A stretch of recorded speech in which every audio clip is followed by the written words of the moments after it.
Codex requires, mandates that all food be irradiated unless it's eaten locally and raw.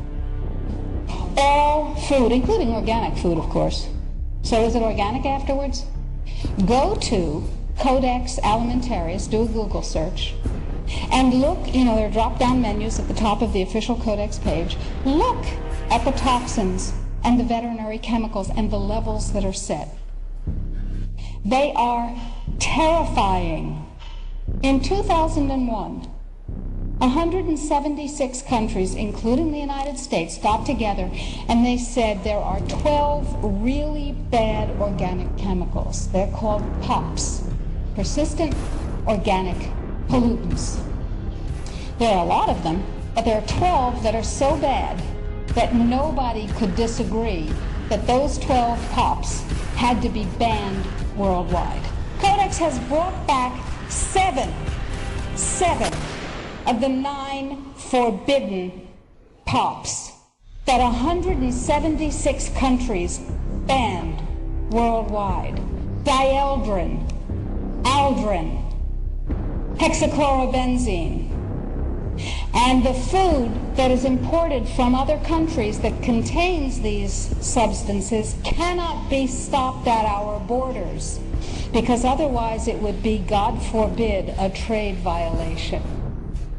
That's how Codex works.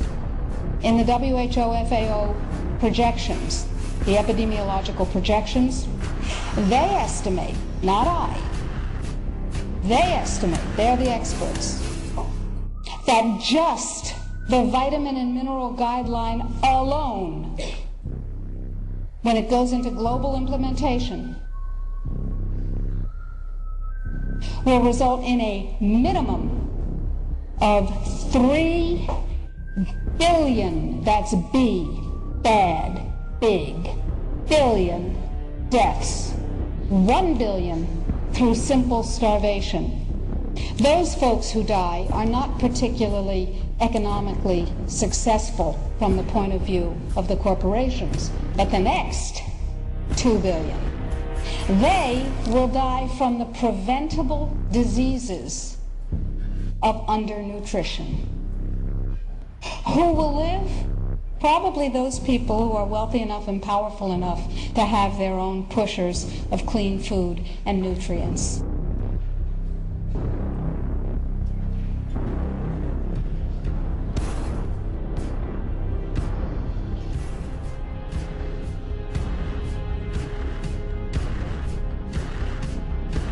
Really, whether you need it or not, it's a virtual medicine cabinet in your tap water if you live in many, many areas across the country. There's a scary new report out today. The Associated Press did a big amount of research on this, and the findings show that there were traces of prescription drugs in the water supply used by 41 million Americans in some of the biggest cities in the U.S. The list includes over-the-counter pain medication, mood stabilizers, even hormones. CNN's Elizabeth Cohen joins us now from the Medical Update Desk in Atlanta. First, explain where they found it and what it is that they found, Elizabeth. Well, the Associated Press, Karen, they spent 5 months investigating this, and they looked at various municipal water supplies. Not all of them keep track of whether or not they're pharmaceuticals, but the ones that do, they all had traces of various medicines. And I'm going to give you a list. This will give you some idea of the kinds of things that they found. For example, in Atlanta, where I am right now, they found that the water contained traces of antibiotics, blood pressure drugs. In Cincinnati, cholesterol drugs, they found a trace of one of those, and estrogen that women sometimes take for medicinal reasons. And in New York City, they found a trace of a seizure drug and an anti-anxiety drug. Now, to give you sort of the big picture, how many drugs did they find in the drinking water? In Philadelphia, they found trace amounts of 56 different drugs. In New York City, they found traces of 16 drugs, and in northern New Jersey, 13 drugs.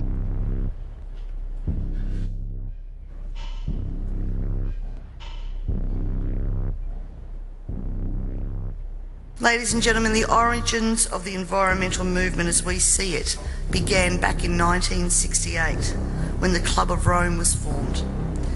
The Club of Rome has been described as a crisis think tank, which specialises in crisis creation. The main purpose of this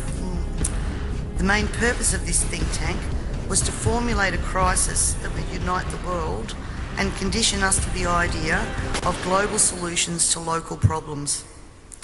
In a document called The First Global Revolution, authored by Alexander King and Bertrand Schneider, on pages 104 and 105, it stated, "In searching for a new enemy to unite us, we came up with the idea that pollution, the threat of global warming, water shortages, famine and the like would fit the bill. All these dangers, of course, will be caused by human intervention that will require a global response." That's the origin of global warming, ladies and gentlemen.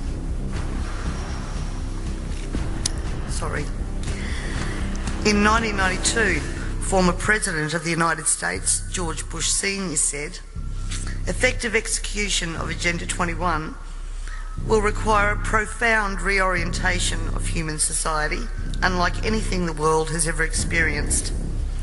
A major shift in the priorities of both governments and individuals, and an unprecedented redeployment of human and financial resources.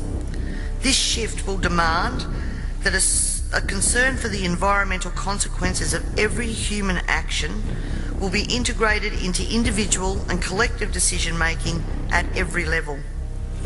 Cutting through the code, I want everyone to consider what the words "profound reorientation of all human society" and "unprecedented redeployment of human and financial resources" actually means. For everyone here tonight not familiar with Agenda 21, I would suggest that this is the beginning of your learning curve, not the end. In 1992, Maurice Strong, Secretary General of the UN Earth Summit and member of the Club of Rome, said, "It is clear that current lifestyles and consumption patterns of the affluent middle class, involving high meat intake, consumption of large amounts of frozen and convenience foods, use of fossil fuels, ownership of motor vehicles, small electrical appliances, home and workplace air conditioning, and suburban housing are not sustainable." Put those statements together with the previous one, and it must become clear that Agenda 21 is about controlling every aspect of our lives: how we eat, what we eat, how much we eat, how we move around, food production, the amount of food, and where we even live.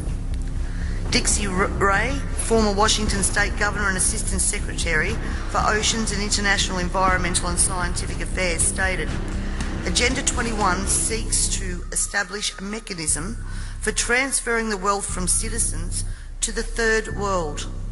Fear of environmental crisis would be used to create a world government and UN central direction."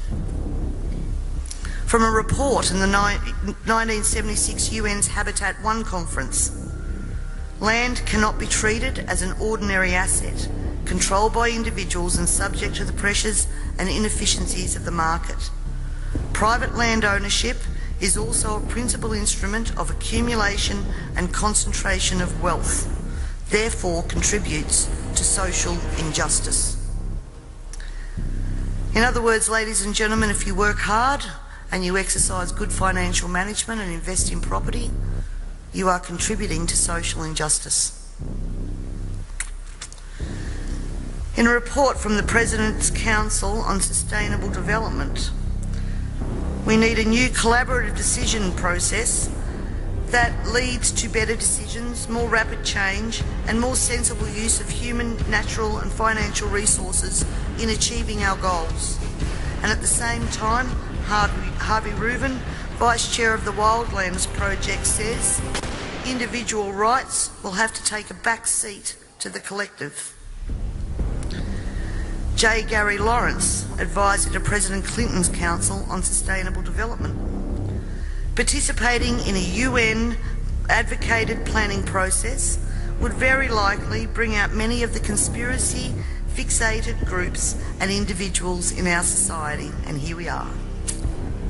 This segment of our society, who fear one world government and UN invasion, through which our individual freedoms will be stripped away, would actively work to defeat any elected official who joined the conspiracy by undertaking Agenda 21. So we will call our process something else. We will call it comprehensive planning or growth management or smart growth. We ended up with sustainable development. The redeployment of human and financial resources has now become visible to us all via the cut to services and programs to assist the sick, the young, the elderly, and of course the creation of another level of poverty now identified by the term the working poor. I was speaking to a person last week and he said to me, if Hitler was still around, he'd be sitting back thinking, I didn't need bullets for a global takeover. And he'd be right.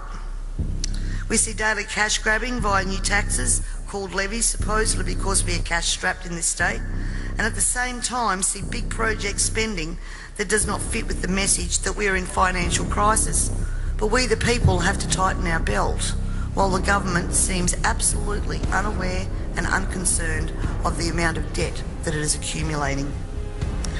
This in turn means that taxes, levies, fines and other penalties increase, as well as the cost of living rising exponentially, and the ordinary citizen's ability to exist well is compromised with almost every law that we pass.